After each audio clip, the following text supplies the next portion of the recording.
उमेश कुमार है और मैं सर्व समाज हिंदू समाज की तरफ से यहाँ उपस्थित हुआ हूँ। और केस जोधपुर का है, अनीता हत्याकांड का।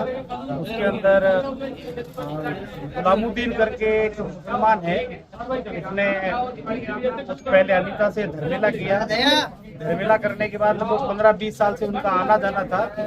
उसके ऊपर लगभग 10-15 लाख रुपए के करीब उसके ऊपर तो उस अपने कर्ज को हटाने के लिए, ब्याज से बचने के लिए उसने अनीता को अपने घर में बुलाया और उसके लगभग 15-20 तोले के करीब सोने के गहने पहने हुए थे।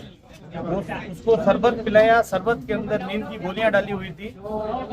वो नींद की गोलियां और शरबत जब उसकी पेट में गया तो वो वहाँ बेहोश हो गई। पहले उसका गहना उतारा गया। गहना उतारने के बाद उसका सबसे पहले सिर काटा गया, फिर उसके दोनों हाथ काटे गए, फिर दोनों पांव काटे गए। उनका ये प्री प्लान पहले से ही तय था। उन्होंने जेसीबी के द्वारा एक 10 फुट गहरे खड्डे की खुदाई पहले से की हुई थी। उस गहरे खड्डे के अंदर उन्होंने अनीता के जो 6 अंग थे अलग अलग टुकड़ों में बांटे गए थे, उन अंगों को जमीन के अंदर दफनाया। दफनाने के बाद उसको पूरा का पूरा ढक दिया।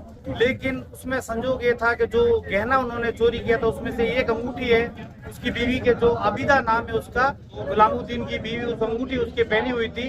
उसके बेस पर और कैमरे की जो रिकॉर्डिंग थी, उस रिकॉर्डिंग से पुलिस को और उनके परिवार को जब शक हुआ तो सबसे पहले आबिदा को पकड़ा और गुलामुद्दीन वहां से भाग गया है।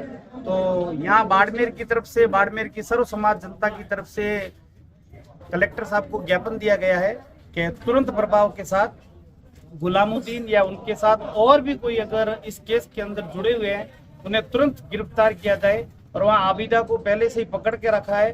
पुलिस का अच्छा सहयोग है, लेकिन हम पुलिस से, प्रशासन से और जो राजस्थान की सरकार है उनसे आग्रह करते हैं कि तुरंत ऐसे जघन्य अपराधों में जो शरीर के 6-6 टुकड़े करने में कोई संकोच नहीं करते हैं तो उन्हें मेरे हिसाब से फांसी से बड़ी या छोटी कोई सजा नहीं होनी चाहिए। उन्हें तुरंत प्रभाव से उन्हें फांसी दी जानी चाहिए। मेरा यही आग्रह है प्रशासन से। धन्यवाद।